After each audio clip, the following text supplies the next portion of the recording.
Oi pessoal, hoje eu vou mostrar aqui as galinhas de Angola. Tem galinha de Angola ali? É que elas estão soltas hoje. Quantas tens ali? Tem pais e filhotes. 1, 2, 3, 4, 5, 6, 7, 8, 9, 10, 11. 11? E tem um novo convidado. Quem é o convidado? É um ganso.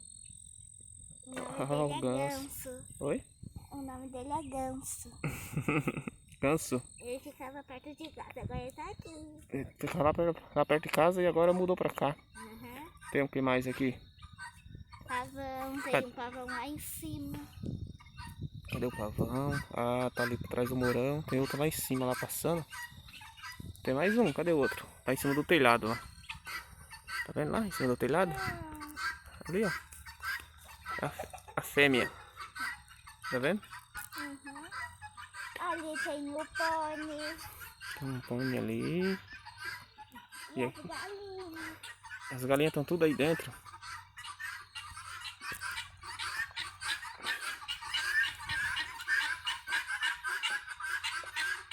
Vai querer passar aí? Passa aí. Tá apertado aí. Você sabe o nome daquilo lá? É que? Galinha de Angola? É. Certeza, não é Guiné? Não, eu acho que não. Oi? Eu acho que não é isso, né? Guiné. Guiné. Eita, nós.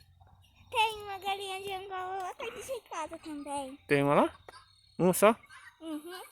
Daí, outro vídeo, ontem, outro dia, nós vamos mostrar um galinheiro perto de casa.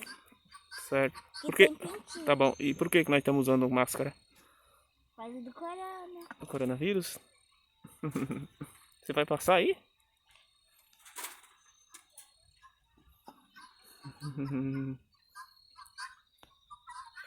Ó, tá a família de galinha de Angola. Eu acho que eu tô vendo um ovinho.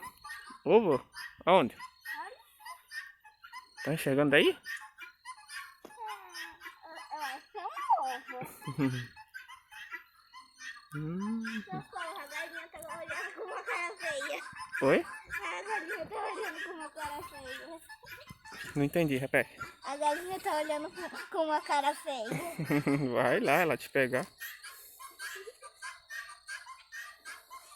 Que legal, hein? Entra aqui também pra mostrar Eu o vou mostrar ovo. aqui.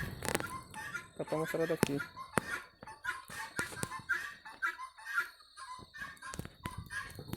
O que tem aí?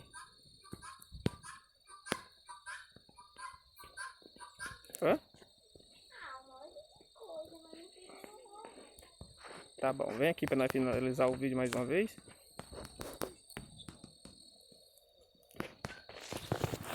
Fala pro pessoal usar máscara, se prevenir, fala aí. É, pra usar Pera máscara. aí. Pode falar. Pra usar máscara e deixar o like no nosso canal. Tchau!